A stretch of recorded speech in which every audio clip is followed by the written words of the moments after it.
श्री राम समर्थ। मार्च 10। गृहस्थी में स्त्री कैसे बरते। स्त्री पति सेवा ही अपना धर्म माने। गृहस्थी में जो कर्तव्य वही सत्कर्म है।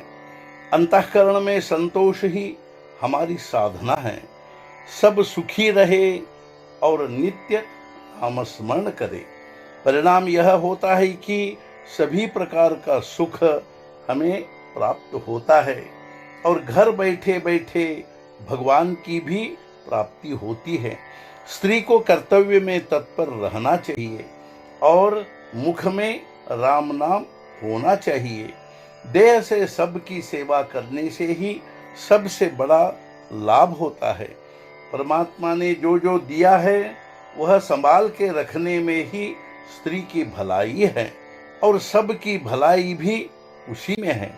अधिक लोभ न करने में ही परमार्थ है। अतः लोभ में मन कभी उलझना नहीं चाहिए।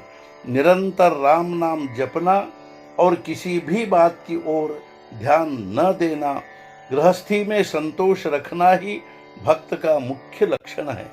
जो पतिव्रता नारियां हुई हैं उनका स्मरण करे, इसी से पुण्य लाभ होगा। पति से कभी कोस कर वेदना देने वाले वचनों से बोलना ठीक नहीं। सज्जन को यही रीति पसंद होती है। स्त्री को अपने पति के सिवाय और कोई देवता नहीं मानना चाहिए। घर में निरंतर संतोष हो। तुम्हारे लिए पति का सहवास ही भाग्य है। उसकी आज्ञा के अनुसार बरतना और उसके सुख में अपना सुख मानना जीवन है। यदि प्रभु राम का भाव निरंतर चित्त में होगा तो गृहस्थी की चिंता भी वही करेगा। गृहस्थी में सावधान रहना, लोभ से दूर रहना, धन संग्रह करना, कुछ धन बचाकर ही खर्च करना, यही गृहस्थी की रीति सब जग में चल रही है। जग की और भी एक रीति है, वह है लोभ करने की। उसमें अरुचि होनी चाहिए। पति सेवा करके राम नाम जपना ही अच्छी गृहस्थी का लक्षण है। मेरा उसके लिए आशीर्वाद है। गृहस्थी करते समय चिंता तो निर्माण होगी ही, लेकिन राम नाम जप कर उसे मिटाओ। चिंता रहित बनो, तभी प्रसन्नता होगी। कन्या के विवाह की चिंता नहीं करनी चाहिए, लेकिन प्रयत्न कभी छोड़ना नहीं चाहिए। सज्जनों ने कहा है कि प्रयत्न करने पर ईश्वर की कृपा होगी। इस कथन को गहराई से ध्यान में रखना चाहिए। गृहस्थी के प्रारंभ में जिसने प्रभु राम का स्मरण किया, उसी को प्रयत्न करने पर राम का आशीर्वाद मिलेगा। इसी विश्वास से गृहस्थी करे।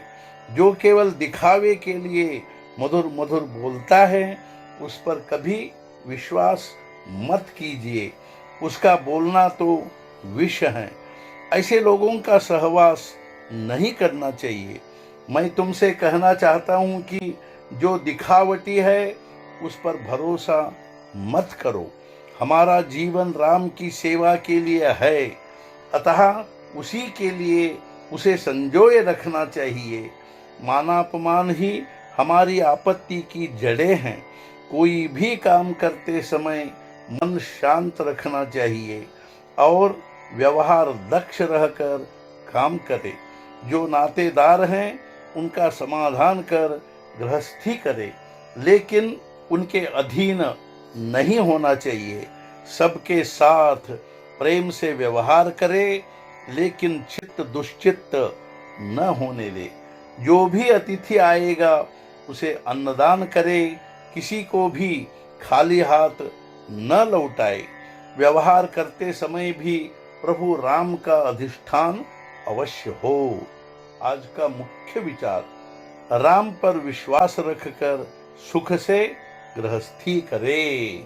सद्गुरुनाथ महाराज की जय। जय जय रघुवीर समर्थ।